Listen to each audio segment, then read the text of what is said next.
with the information I have about Caleb Ewan from his time at Lotto and, talking with some people in the peloton, I'm not a fan. I'm not a fan of Caleb Ewan. I think his best days are behind. Hey everybody, welcome back to the Move Plus. I'm Spencer Martin. I'm here with Johan Bruyneel. This is our weekly show where we go through a few news items of the week.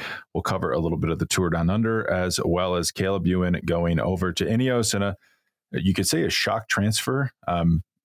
I did not see it happening that fast. So we'll dissect that, and then we'll get into a few listener questions. If you want them read, email info@wedo.team, and we will get to them as quickly as we can.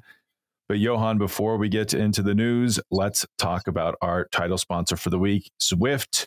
Zwift just released their Zwift Ride, an all-new smart bike that is changing the indoor game and making it easier and more affordable than ever to get started riding indoors.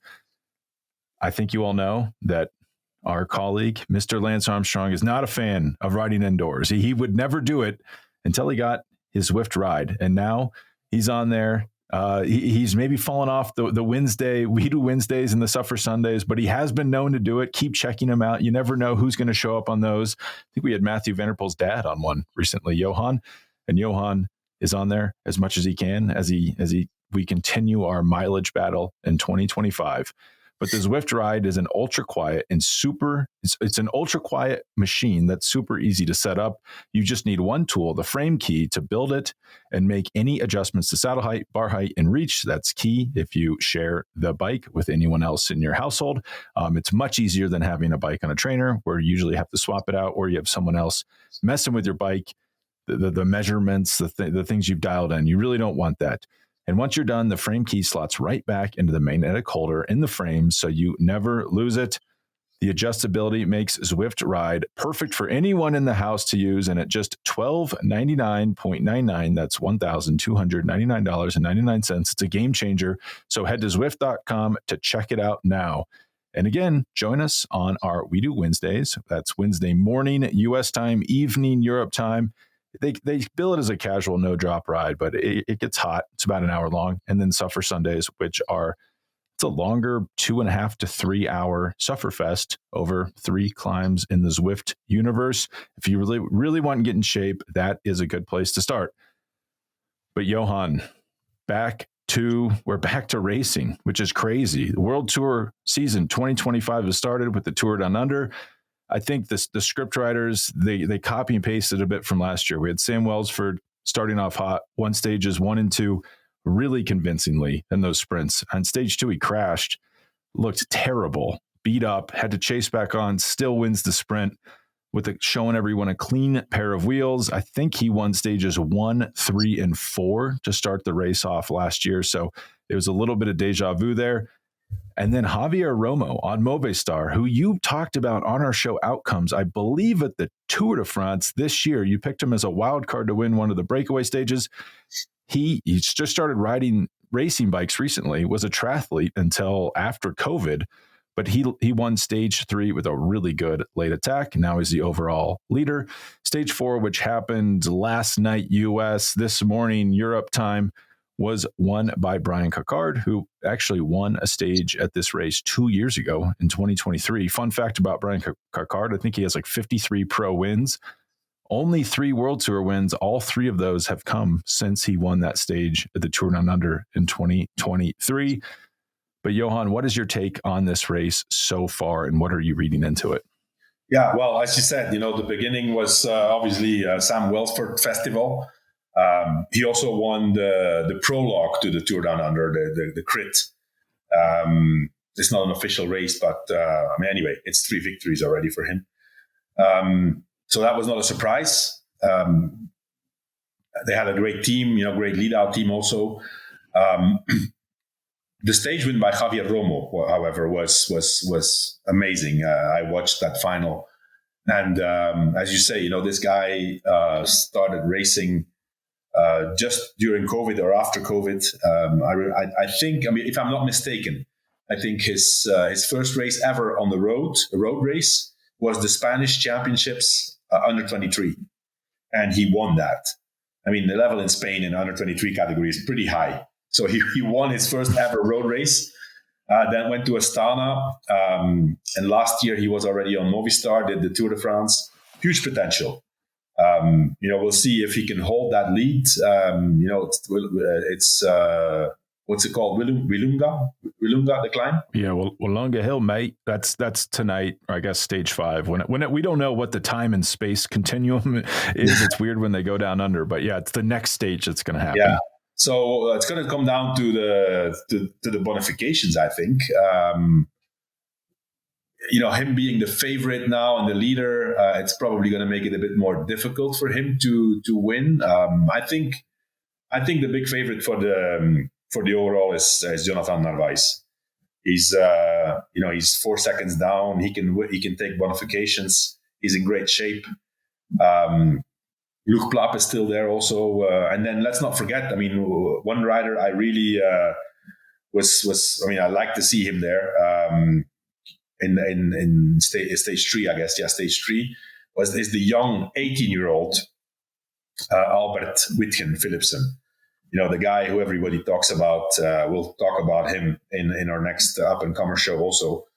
Multiple world champion in over different disciplines. I think cyclocross, road. I don't know if mountain bike, but he was probably last year also going to win the juniors. Was it the juniors? Yeah, the juniors world championships. He was in the front.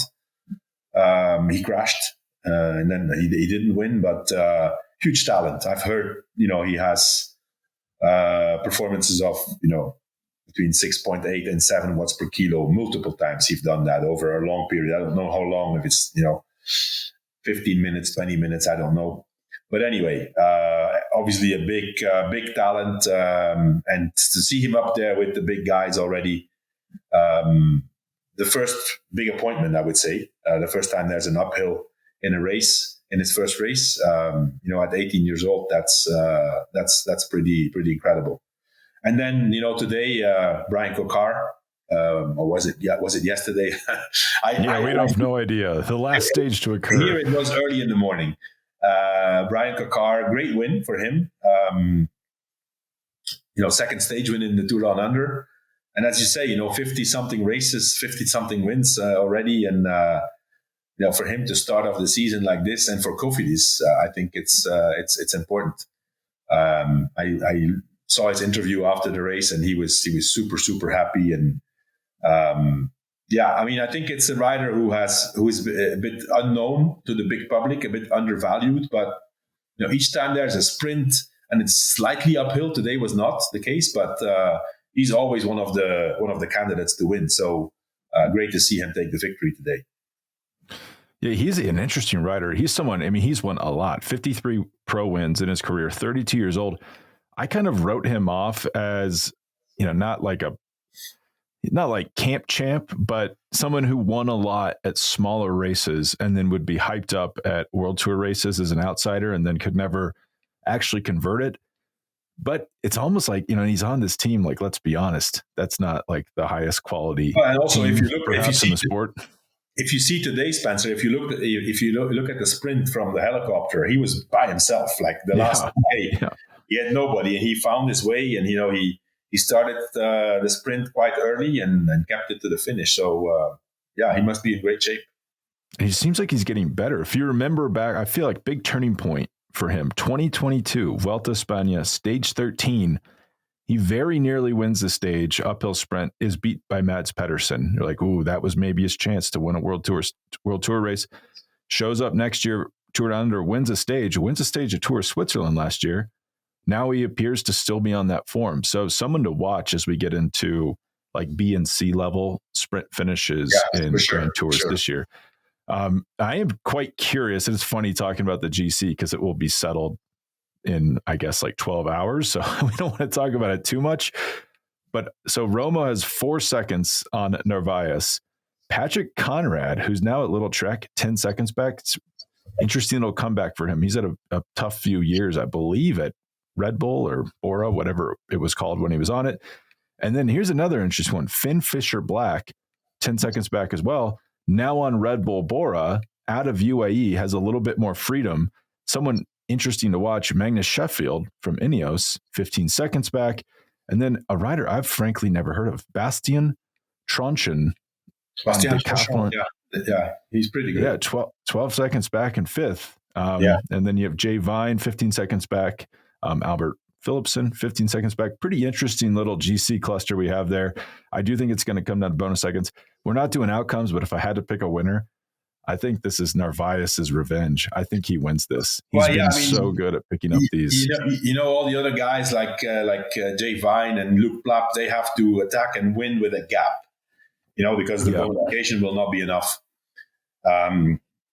Narvaez doesn't need a gap, but he needs to stay. He needs to stay in front of Romo and take the bonifications. But we'll see. Interesting observation I had also about stage 3, Spencer, was that there was a very select group. All the strong riders, and there was 5 riders of little trek in that group. 5.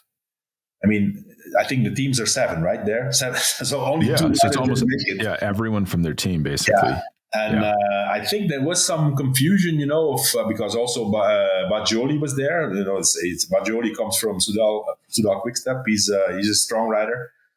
Bauke Mollema was there. Bajoli usually is pretty fast, so I don't really understand why there was no straight away a reaction. I mean, they could have, I think they only pulled at the end with Bauke Mollema. I don't know. Maybe a lack of communication, or obviously, it's difficult also for the cars to know what's going on in the final. But with a guy like Mollema there, who's an experienced, road captain, they shouldn't even need the instructions from the car. They should have at least tried something.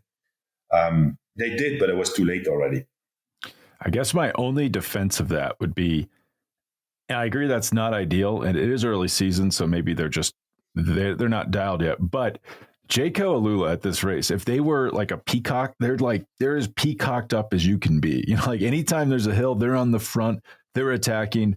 Who's it? Chris Hamilton? Chris Harper. Yeah. Chris Harper's attacking every time he has a chance. Luke Plapp is walking around like this is his race to lose. Like, I kind of wonder if they're like, well, if these guys are so keen to pull this back, maybe we just let them burn themselves out. And they probably thought, I don't know, the lack of response when Romo attacked really, especially on rewatch, like there was no response whatsoever from that field. Obviously they regretted it, but maybe they didn't know as much about him as you do, Johan. They're I don't know. I think Romo really went on a moment that everybody was just, they needed, to sit down and take a breath, it was a really good attack at the right moment. But anyways, independently of whether Jayco Alula is the favorite, or you could also say, well, Narvaez is here, he's going to beat us anyway. But you know what? I mean, if nobody pulls, then and there's somebody away, you can't win. So having 5 riders there, I think it was a bit unorganized. But anyways, it also shows that obviously they've done really good work in the off season, and they have a lot of riders who are super, super fit at the beginning of this season. And I guess that's why they're here. Yeah, I'm looking it up now. Bagioli, 2023, wins Grand Piemonte, like in a sprint over Mark Hershey, Aaron Burrow. Ghana was 11 seconds back. But those are not slow guys. So clearly, maybe he would have had a chance against Narvaez. And yeah, good words of wisdom. If there's someone in front of you, you're not going to win. So maybe get that person back. Step 1. Yeah. And on Welsford, I saw an article. Sam Welsford, what he can do in Australia early season. I think he also won the national championships, Australian national championships. Yeah, crit championships. And there's been a few other crits he's won. The guy's just like absolutely flying. He can like haul himself over these climbs. Like he's still in the front group when Geraint Thomas is getting dropped.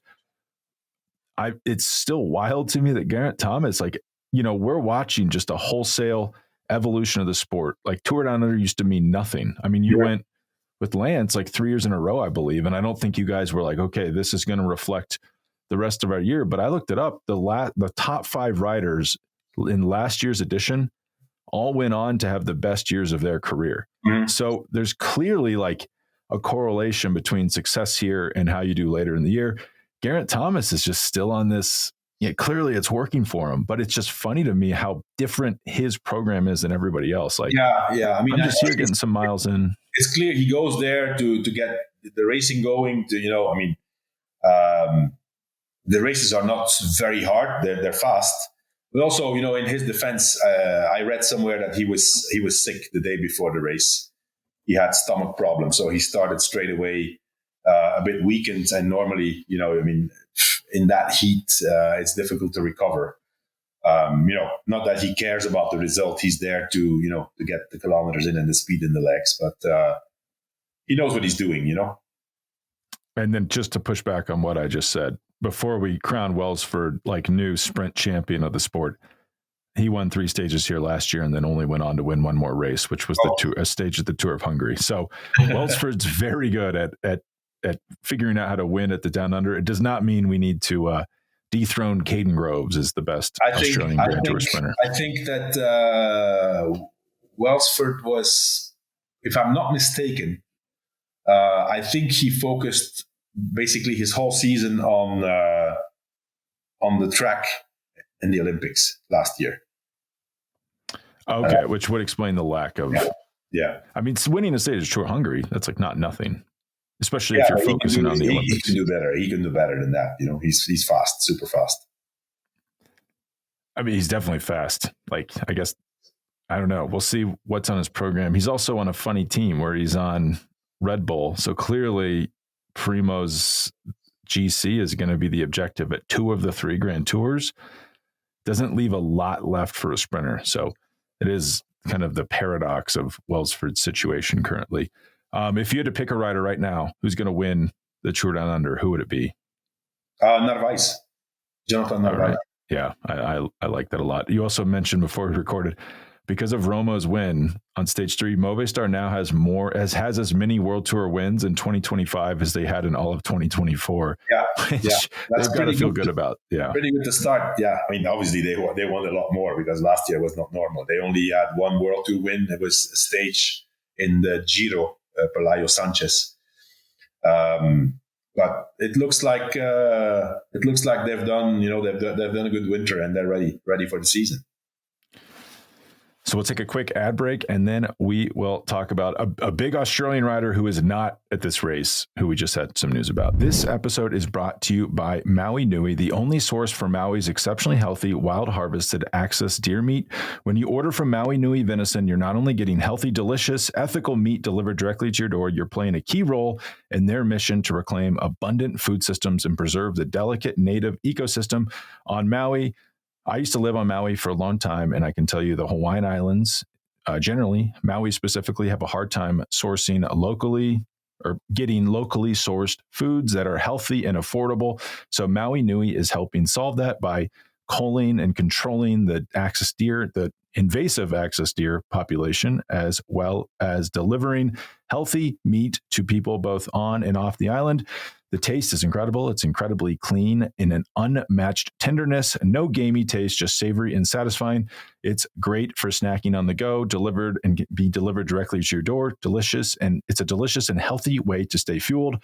It's perfect for snacking in between meals, pre or post workout, traveling, flight snacks, adding quality protein to your diet. Those are all things that are incredibly important to me. If you know me, you know that those are the things I need the most, because I don't want to, as we say in many of these ad reads, I don't like pre-planning my food, but I want to eat healthy and I want to make sure I'm getting everything I need in my food. And Maui Nui offers the only 100% wild harvested meat that's completely stress-free for you and responsibly sourced, so you know you're doing the right thing. It's perfect for anyone looking to elevate their meals with delicious, high-quality protein. And Maui Nui Venison is offering the Move Plus listeners access to a limited collection of their favorite cuts and products. Supply is limited by the nature of their work, so don't wait. Check them out now. If you want access to this offer, go to www.mauinuivenison.com/move plus. That's Move Plus, and then plus is spelled out like PLUS. So mauinuivenison.com/move plus, MOVEPLUS. Check it out today.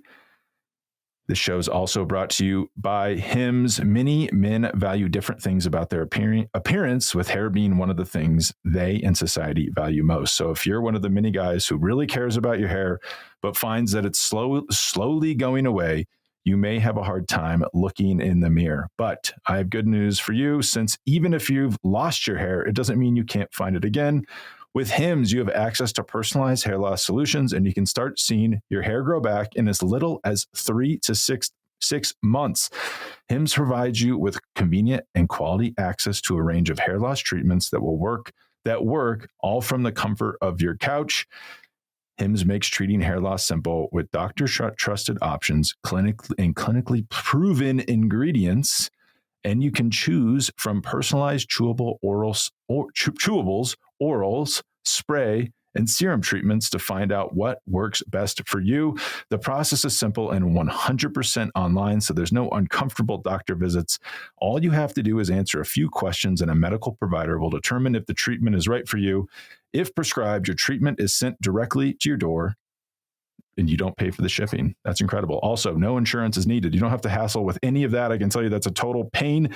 All you do is pay one low price to cover everything from the treatments to ongoing care. Hims has hundreds of thousands of trusted subscribers, and they can help you get your confidence back with visibly thicker and fuller hair. So to start your free online visit today, go to hims.com/themove. That's Hims, HIMS.com/themove, spelled out, for your personalized hair loss treatment options.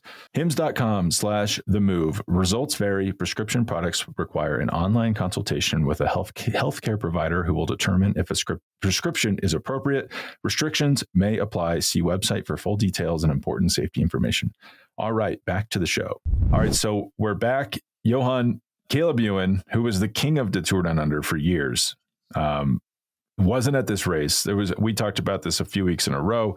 Wasn't at the Jayco Alula preseason training camp. Wasn't on the website. Clearly, something was in the works. The rumors were he tried to move to Astana. That didn't work out.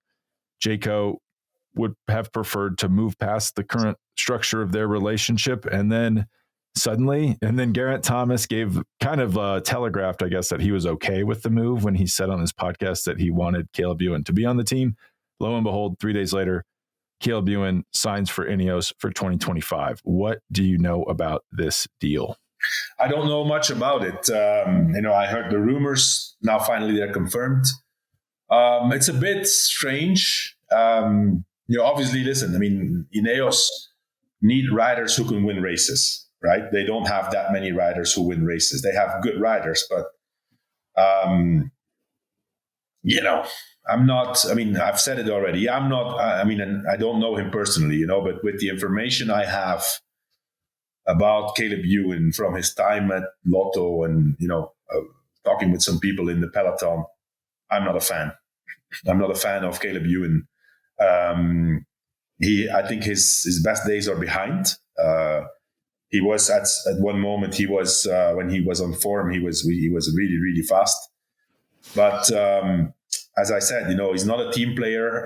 Never seen him do anything for the team. I think we've talked about it in a former podcast. When Tour de France, he was dropped and he made two teammates wait, and then he dropped out. And I've heard that he's not easy to manage. Apparently, it's something that has changed with him in the last few years. But listen, I hope it works out for him. I hope it works out for Ineos. But I would not hire Caleb Ewan. I think it's going to be difficult also now to get back to the level he was. It's been a few years since he was like super, super good in Milan-San Remo. The sport evolves faster and faster, and I've been told that he's not a great fan of a lot of training. That's not really good when you're a professional cyclist nowadays. Yeah, I never quite understand that. Yeah, it's like, sprinters, they don't like training. It was like, well, they should like training more than everybody else because they have to fight. You have to watch this man fight to finish inside the time cut every Grand Tour he does. He should that should motivate him to train. Yeah. I don't fully understand listen, that. He can get his things back together and get motivated with the new team. I think the relationship at Lotto was obviously very bad at the end. That's why he left, and they loved to see him go. They even paid to have him go. Went back to Jayco. You would say, okay, Australian team, back to the roots, because he was there before. No, he was on Green Edge at the beginning of his career, I guess. Quite a few years. And, that doesn't seem to have worked out. The relationship within the team with him and with teammates was far from ideal, I've been told. So hopefully at Ineos, he gets his head clear again and he gets motivated. I think it's the motivation, basically the motivation, the problem with Caleb Ewan. The thing is that Caleb Ewan is a rider. When he's good, he can be in contention for a sprint. He needs the whole team around him. We all know with a sprinter, if you're not like top, like Philipsen or Merlier or Milan, it more often doesn't work out than it does. To keep a team motivated around a rider who's always third, fourth, or sometimes when he sees he can't win, stops pedaling, that's not easy. And then on the contrary, on the days he's bad or he's not good, he's dropped, and people have to wait so he can make it in the time cut. So it's not a great situation. I'm not a fan of those kind of riders. I mean, a sprinter, it's great to have sprinters, but the sprinters also need to have a value when they're not on sprinting duty, and Caleb Ewan has none to the team. It's really interesting, even setting aside everything like about your feelings about him, his maybe professional behavior. If you set all that aside and you just showed me numbers, just I didn't know who this rider was, and you gave me their age, 30 years old, their win profile, hasn't won more than 10 wins in a year since 2019. That's 5 years ago. And said they're going to make, I guess the big question is, we don't know what he's making. He was making, rumored to be 2 million euros in 2024, was probably owed something around that 2025. So if they picked him up for that, if you said, I'm going to sign this rider for 2 million euros, I'd say absolutely don't do that. That's a terrible decision. Plus it would make no sense at Ineos, right? Because if they're letting these guys go to cut the budget, I personally think it's going to be a very reduced contract. And it's like, the contract of the last opportunity, right? It's a 1-year deal. That also says a lot, right? Yeah. It's a 1-year contract. Nowadays in cycling, to have somebody agreeing to signing a 1-year contract is not easy. It's like, okay, this is my last chance. Hopefully he takes it, Because what was his alternative was sitting at home all year. So he probably did take up some sort of sweetheart deal. But who's the king of this, Johan? This is like the Lefebvre special. You get the washed up former star who no one believes in. You give them a bonus heavy contract and you revive them, and then you look like a genius. So I don't know. I do kind of agree with you. The pure sprinter like this who can't really work for the team outside of winning, it's almost like a pure center in the NBA. Like, has that position is that now an inefficient position that you should like not dump a lot of money into, and you'll regret it if you do? Like, I'm trying to think like Caden Groves is very versatile. You can have him do multiple things. Or Jonathan Milan, like that guy can do anything for the team, and is probably a better pure sprinter than Caleb Ewan. So it's getting harder for that type of rider. But stage 4, Tour Down Under, who had the most beautiful lead out of every team in the race? It was Ineos. And then, they have Sam Watson get 5th, which is pretty good for Sam Watson. But if they had a top tier sprinter like Caleb Ewan, they probably win that. That's the thing with Ewan at Ineos. He does have a team now where they have a lot of riders who can ride very hard, very long. I'm always surprised that Ineos does these lead outs without having the big favorite. Yeah. They do have really strong riders. So in that from that point of view, he's going to be on a good team. I mean, Geraint Thomas maybe could lead him out instead of Mark Cavendish now. So, like Geraint Thomas is giving these great lead outs. I think Geraint Thomas wanted him. I mean, they're probably buddies or neighbors in Monaco, so that's probably why he would like to have him on the team. I mean, normally I would say this is a terrible idea, but just looking where Ineos is, they're not going to win a Grand Tour in 2025. They need wins. Who can get them wins and who's available? That's not a big list of people. So if you can get Caleb Ewan for not a big investment, cash investment, like maybe that is a good decision. I guess we'll see. Yeah. Time will tell. Time will tell. I'm not very optimistic. And one more piece of news before we get into our questions. You alerted me to this. Alejandro Valverde is now the new coach, the national team coach of the Spanish team. Is this correct? Yes, this was announced yesterday. There's been a lot of talks here in Spain about it for a while, and there was an interview with Oscar Freire, triple world champion. Milan-San Remo. He won. I think he won Milan-San Remo multiple times. Also, I think maybe like 4 times or something. By the way, his son is also really good. Marcos, he's on the development team of UAE now. But anyways, there was an interview of Freire who was, he was complaining that he was basically given the promise that he would be the new coach of the Spanish team. And then he read in the newspapers that they would prefer Valverde. So I've been following that a little bit. I don't know. Obviously, Valverde, listen, I mean, he's the guy's a legend. He's a super huge champion. He's won basically everything you could think of for a very long time. Personally, I have my reservations that he can be a good coach because he was such a strong rider. The advantage of Valverde is that he was tactically incredibly smart. So that could be a big advantage for a coach. But to have a champion, a big champion as a trainer or a coach or a director, it's not easy because these guys don't understand when you're in trouble or when you're suffering. Now, the national coach, of course, it's a position. It's once a year or twice a year if it's the Olympics, or maybe 3 times when it's the European Championships. And then basically you bring a team together and you try to form a group, right?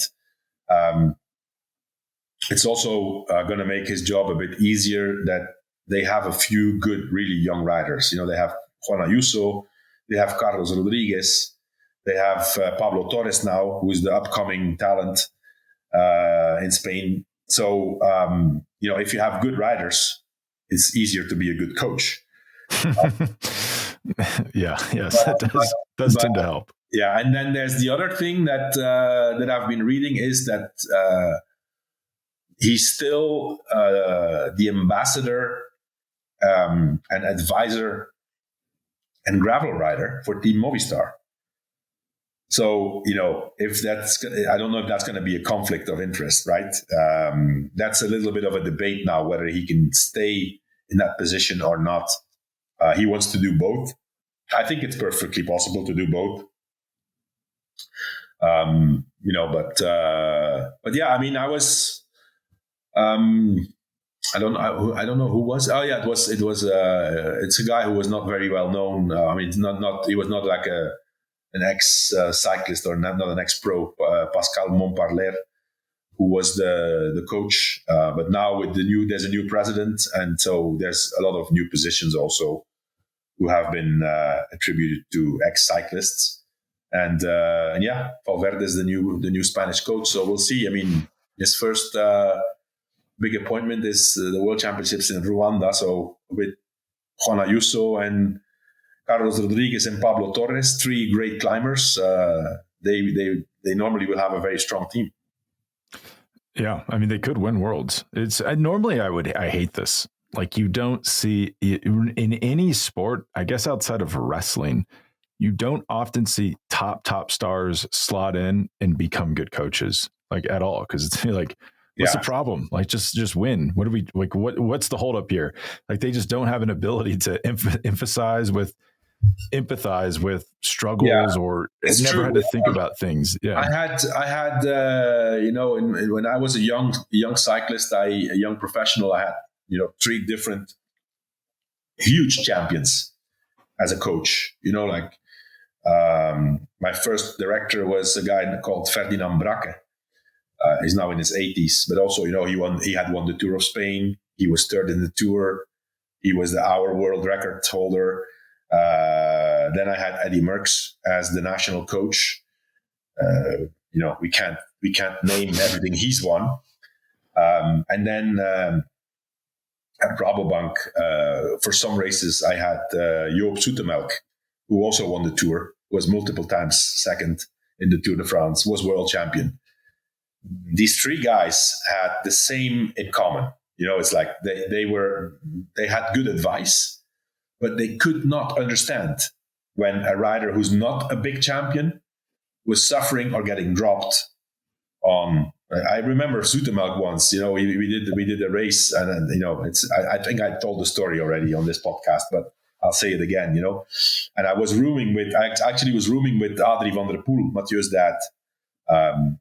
And there was a stage race in France, Tour de Limousin, which was, not mountains, but like climbs, always up and down, in the second category climbs. And we were doing very well. And Joop Zoetemelk could not understand that there were 3 riders of the team who were getting dropped on a second category climb. He said, how the hell can you get dropped on a second category climb? Well, because he was always in the front, the guy I think he was world champion when he was 38 or 39 years old. And won the Tour. He was first against Merckx and then against Ineos, and then when both didn't participate, he won the Tour finally. I would say, having said all of that, having trashed Valverde for 5 minutes, I do think, like, if you think about trade teams, like the best kind of managers are like guys that just smart people, like Mark Reef, not a decorated racer, but clearly smart at Visma. Moraine Zeeman just like has a plan, a really intricate plan, and gets people to buy into it over the course of many years, because you're managing people every day for years. I do kind of wonder with a cycling national team, if just having a star come in like Valverde, who is good at tactics, he knows his tactics, he can manage these big egos because he himself is a big star. They'll likely respect him, unless like Ayuso is so young he doesn't even know who he is. Like, who are you? But then he can like pre-ride the course with them. He's kind of like an active participant. Like maybe in that respect. The thing is that he will still be able to ride with them. He's in such great shape that he can still ride with them on training rides. But we'll see. We'll see. Listen, it's an interesting choice. He seems to be very excited. And it's also, things have changed so much. Like the other organizations are so broad now that they have a team of people around them. Because before, I remember the director or the coach, he was the guy who was in charge of everything. Now that has changed, of course. So he'll just be at the head. He will have a team of people around him or under him that are very qualified. So. We'll see. Interesting. Sometimes people can overthink these national team races too. Like if Valverde was the Belgian team coach for the last World Championships, what do you think he would have told Remco? Probably he would have told him, "Don't lose Tadej's wheel. Like whatever happens, don't let that wheel go. If he attacks, you attack." It's like sometimes you just need that simple advice. Yeah, well, those guys can really give simple advice. Let me tell you. Because for them, everything was simple. Don't get dropped. Yeah, it's like, how are people getting dropped? Well, who did you think was getting dropped when you were up front? There's people back there suffering. Have some respect for the rest of us. But one quick thing before we get into questions. I saw that Q36.5 was invited to La Flèche, like Flèche Wallonne and Liège-Bastogne-Liège. I assume they'll be invited to whatever one-day races they want to be invited to, because they have Tom Pidcock. And as you pointed out, with Pidcock, that means Pidcock can't do all the races, right? So yes. they'll get an invite whenever Pidcock is at the start. Because if you look at these one days, they have a lot of teams. I was shocked actually when I looked at how many teams they have. 25, yeah. Versus a Grand Tour, which only has 18 22, plus 3. 22. So 21, yeah, I think is what they've nailed it down to. So, yeah. I mean, if I mean, now that you're talking about that, Spencer, I don't know if you've seen that. I don't remember which Grand Tour it is, but anyway, if it's one, it's going to be all. They're now trying to get the UCI to make exceptions and give an extra wild card. So instead of 21, 22 teams. I think you called that like it was like a few months ago. You're like, they'll probably try to get an extra wild card, which touchy though, because then they've like set the whole system up where they really penalize teams. I'm sorry, we're wrong. So the 2024 Giro d'Italia had 4 second division teams. They had Israel. Yes, because Lotto forfeited their place. But even if Lotto was there, I guess there would have been Israel, Lotto, and then 2 wild cards. But instead there was 3 wild cards. So I guess there still is 2 wild cards, 2 top performing for a total of 22, I believe. Yeah, okay, 22, exactly. Yeah, because it's the 2 wild cards that are automatic plus 2 invitations. Yeah, like 2 discretionary picks. Yeah. And then I saw a headline. It drove me insane. It was like Tom Pidcock reveals he's skipping Tour de France in 2025. It's like, well, he's not skipping it. His team's not invited. It's not his decision. Yeah. No, obviously, Q36.5 is not going to be invited if Pidcock is not at the start. That's a given. Yeah, and they have a long road to go before they could. I mean, it gets difficult with the Giro is probably the one that's open because the Vuelta famously, and they've got a lot of good second division teams in Spain. So they can only really give 2. They're not in a position to invite a Swiss team. The Tour usually likes to stick to French teams, but I guess what they showed with Uno X this year, that they will throw a wild card to a well-funded foreign team. Mm-hmm. The Giro, a little bit looser with those rules. That might be the Grand Tour that was lobbying for an extra spot. But only one question today. I don't fully agree with the premise, but I thought it was an interesting conversation starter. It's from Chris. Is the world's course selection really giving us the best rider year after year? I feel like it's turned into a climbing fest. And if we have a 60 kilogram rider riding at 6 watts per kilo and an 80 kilogram rider doing the same, should gravity be deciding who gets the rainbow jersey for a whole year? Is there a better way to do this? I guess it's true that like last year, you could say a climber won the world championships, but that is a little disingenuous because you could also say the strongest rider in the world won the world championships and probably would have won it on anything but just a dead flat sprint finish. Yeah, obviously next year is going to be different because this year is going to be different because it's 5,000 plus meters of elevation. It's going to be a climber. Last year, you didn't necessarily need to be a climber. Mathieu van der Poel was 3rd. If you for example look at the course in the under 23, I think there was 2 guys of more than 80 kilos on the podium. If you look at the world's, where was it? Was it Glasgow? When 2023 was Glasgow. The thing is that these guys, it was Van der Poel, Van Aert, Pedersen, and Pogacar. Those are also the best riders in the world, right? If you look independently of the course. This year is going to be different. This year is pure climbers. For example, a guy like Girmay has already said that he doesn't even know if he's going. He's going to go, to represent Eritrea, but he already said there's nothing I can do there,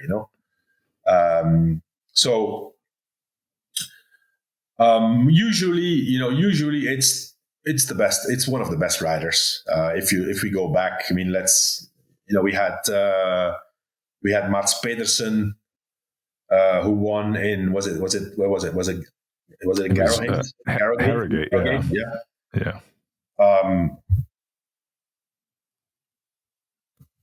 He was not the best rider in the world, but he was one of the best. He was there with Trentin. Van der Poel got dropped. that day. So he was the best that day, and he has proven that. Alaphilippe, twice world champion. Well, his second one in Leuven on different courses, only 2,200 vertical meters. Yeah.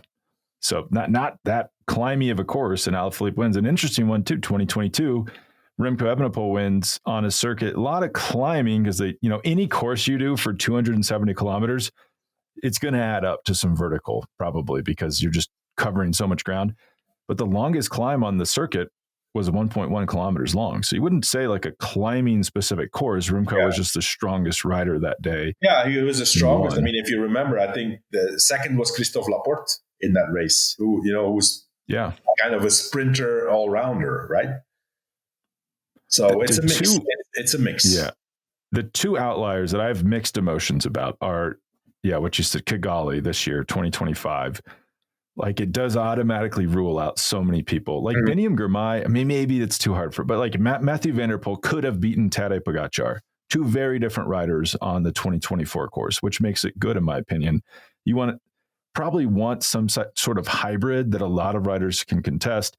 So you have this climbing one that I'm not in love with, but I guess if it's once every 15 years, remember the Colombian one where Alano had a flat tire or something? It's like a very climb heavy world championships. And then 2011 in Copenhagen, almost no vertical meters. Everyone knew it was going to be a sprint finish. Mark Cavendish wins. Matt Goss is second. Andre Greipel third. It is a kind of a world championship for sprinters.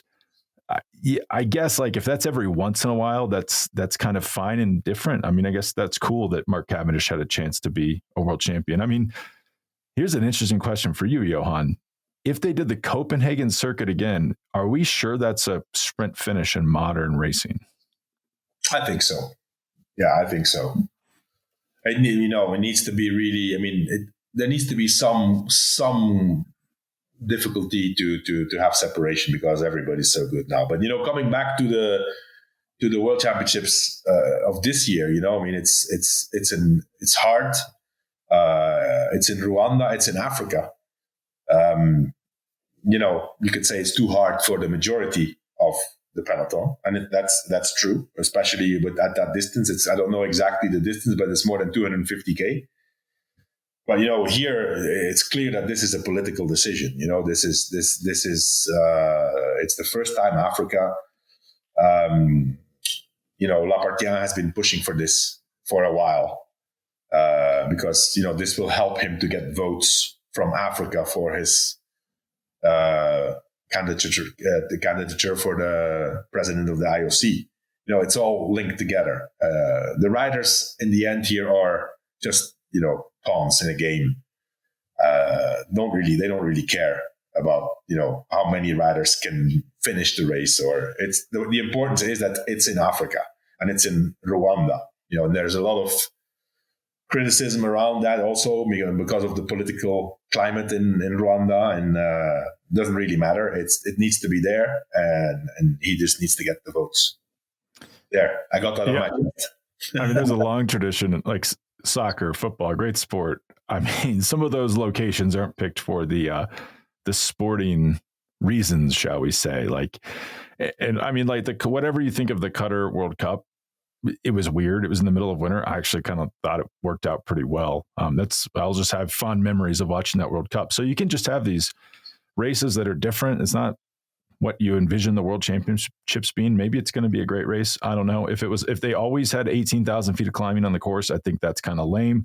But it's also, Spencer, it's also, if you see, I don't know if you've seen this, but there's plenty of federations who actually, because federations are struggling financially.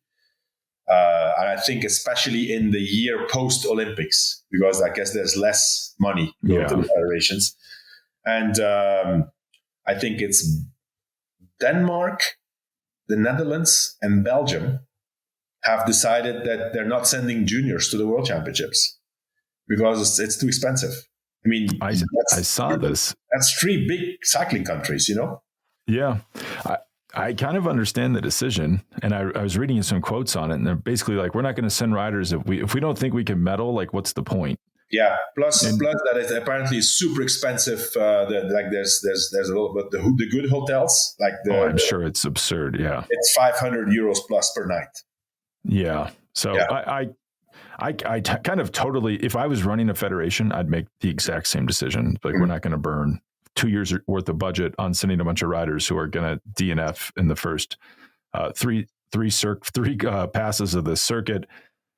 I guess another one I'm thinking about is like Remco Evenepoel winning the Olympics. That was not a climb course. That was not even really a Remco specific course, and he just won because he was the strongest rider. So we might be getting what you would consider climbers winning these races, but it's not necessarily because the courses suit them. It's just because they're the strongest that day.